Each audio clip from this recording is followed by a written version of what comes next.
Ja, som ni ser så har jag tillfälligt bytt transportmedel. Jag befinner mig på en båt i norra delarna utav Kroatien och husbilen står tryggt parkerad på en camping.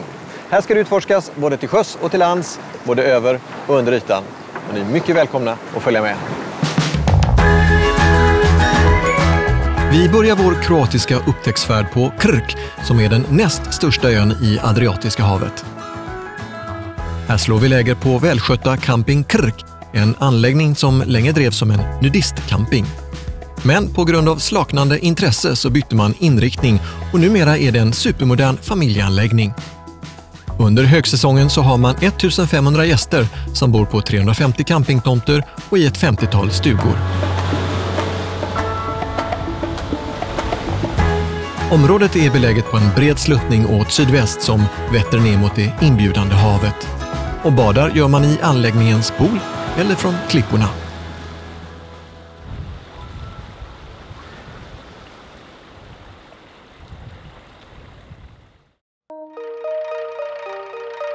Bara 10 minuter från campingen ligger Marina Ponat. Här finns inte mindre än 8 charterföretag som tillsammans har 130 båtar till uthyrning.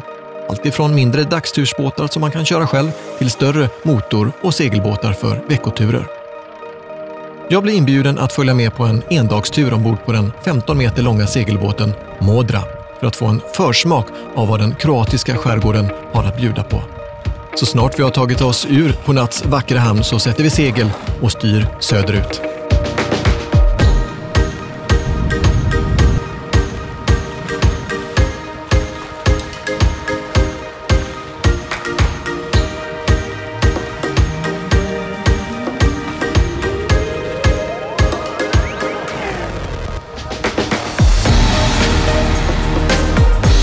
På vår väg så passerar vi Krks bästa stränder.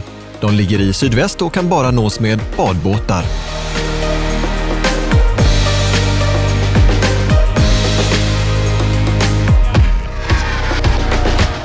Vårt mål är St. Gregory som på håll ser ut som en idyll. Men dess vackra yttre står i stark kontrast till öns historia. Fram till 1988 så var det här och grannön Jugoslaviens motsvarighet till Alcatraz och här placerades några av landets grövsta förbrytare. Idag så är anläggningen kraftigt förfallen men man kan fortfarande se resterna av barackerna där man sov och arbetade.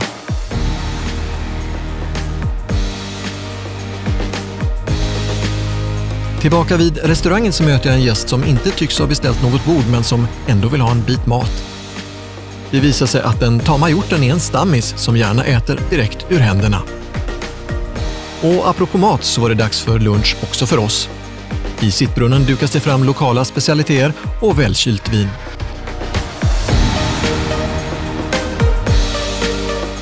Som efterrätt bjuds det på traditionell fårostpaj. Men den verkliga desserten blir ett dopp i Adriatiska havet där vattnet är precis som jag vill ha det.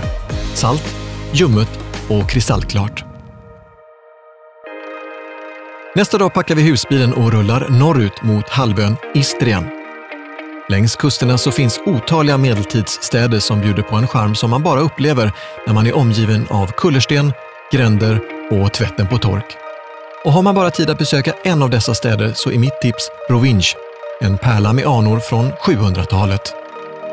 Bäst utsikt får man uppifrån kyrkan och på toppen av kyrktornet så står stadens skyddshelgon Sankta Eufemia och visar vilket väder som väntar.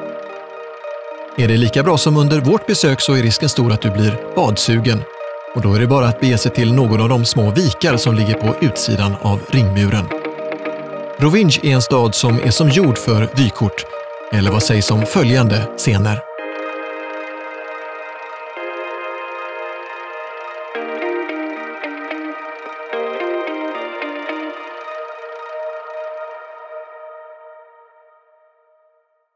Men Istrien har mer skatter att bjuda på.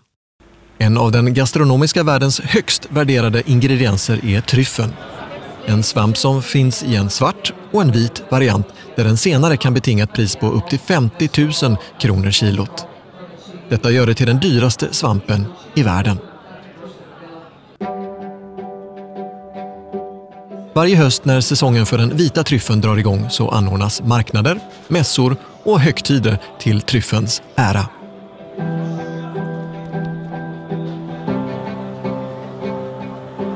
Om man vill veta lite mer om var tryffeln kommer ifrån och hur man får fatt på den så vill jag föreslå att man åker till byn Paladini där familjen Kralic erbjuder möjligheten för gästerna att följa med på tryffeljakt. Men först måste vi naturligtvis ladda energidepåerna med läckra, tryffelstinna smakbitar.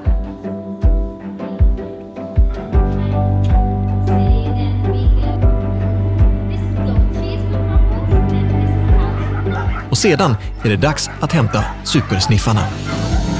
This is the Layla, the German pointer. And this one is the Candy. This is the Lagotto Romagnolo, is special sort from Italy. This is the dog when it's born have the gene for truffle hunting. This is more like one game for dog, but I think this is the dog that make this the most important for you, because dogs feel your energy and know you are very happy, and the dogs make more for your love, you know, for your passion. Ivan är hela tiden med och hejar på med glada tillrop för att hunden ska fortsätta sökandet. En duktig hund kan känna en tryffel på 20 meters håll. Sedan börjar arbetet med att zooma in på den exakta platsen.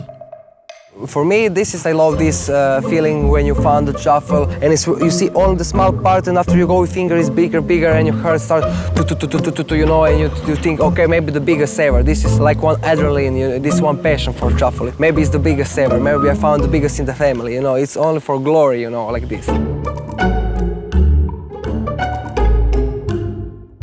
Och det gäller att vara på hugget när den grävs klart, för hundarna vill gärna själv sätta tänderna i godbitarna. Okej, already broke one piece.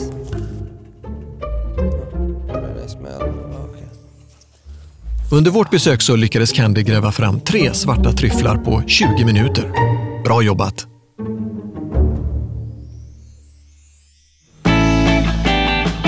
Bara en halvtimme från tryffelskogarna ligger fyrstjärniga campingpark Umag, som är den till ytan största campinganläggningen i Kroatien med plats för 10 000 gäster under högsäsongen.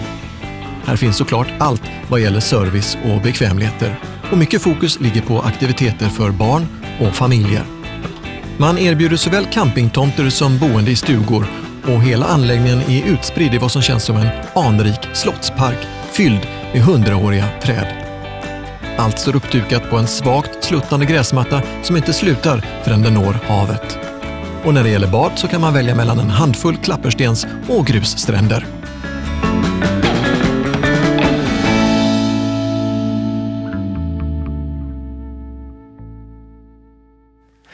Kolla, fina va? Här är 2 av de tryfflarna som vi hittade idag.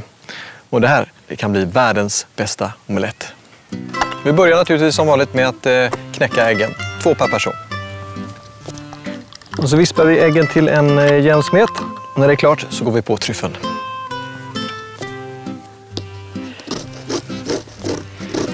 Så, grillen är mediumvarm. På med lite olja. Och sen i med den rivna tryffeln. Så, då får tryffeln ligga här och gotta sig i oljan, och du känner att den är klar när den börjar att dofta med alla de här härliga aromerna. Då är det dags för äggen. Sen gäller det att röra runt hela tiden så att vi blandar ägg och tryffel, och så att vi inte får någon stekyta heller. Och när allt är stannat och klart, då blir det riven parmesan.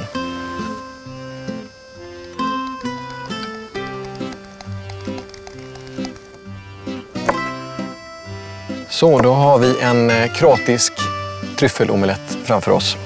Och jag tänker inte ens recensera det jag äter, för det här kommer bli fantastiskt.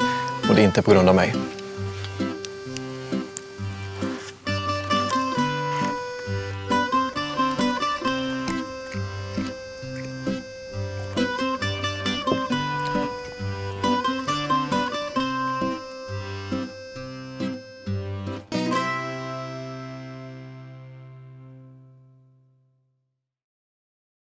Min sista dag i Kroatien tänkte jag ägna åt den undre världen, och då passar det ju bra att det finns ett dykcenter på campinganläggningen. Här erbjuder man utfärder till ett 20-tal dykplatser. Om du inte har med dig egen utrustning så kan du hyra av centret. Efter att ha provat prylarna och lastat båten med våra luftflaskor så ger vi oss iväg. Den stora ribbåten gör att vi kan hålla god fart på Adriatiska havet och efter bara 20 minuter är vi framme vid centrets mest berömda dykplats. Det 50 meter långa vraket efter HMS Coriolanus.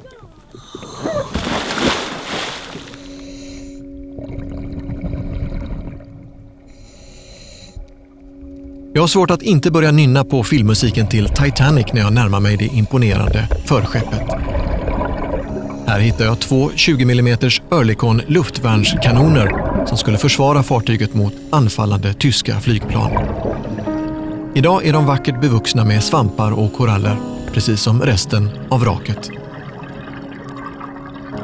HMS Coriolanus ingick i den marina styrka som skulle rensa norra Adriatiska havet från de tusentals minor som tyskarna lagt ut i ett försök att hindra de allierade styrkornas framfart. Den brittiska minsveparen sjönk den 5 maj 1945, bara 3 dagar innan slutet på andra världskriget. Orsaken till förlisningen var att hon, ironiskt nog, själv gick på en mina.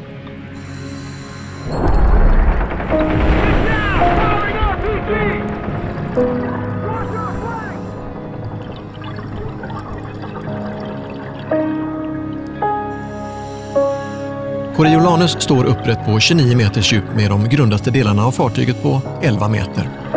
Och trots att det är mer än 70 år sedan hon sjönk så är hon i gott skick. Så det är inte konstigt att hon är ett populärt utflyktsmål för många dykare. Efter 36 minuter är det dags att säga hej då till vraket och havsålarna och vi beger oss sakta upp mot ytan igen.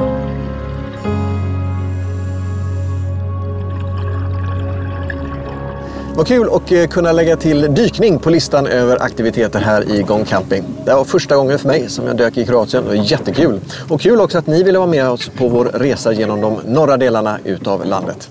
Jag hoppas att vi ses snart igen, antingen i den här kanalen eller någonstans ute på vägarna.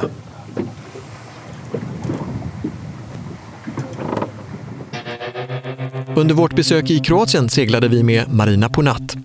Tryffeljakten anordnades av familjen Kralic och dykutfärden gjordes med ett Sea Turtle Diving Center. Under vår vistelse bodde vi på Camping Krk och Campingpark Umag.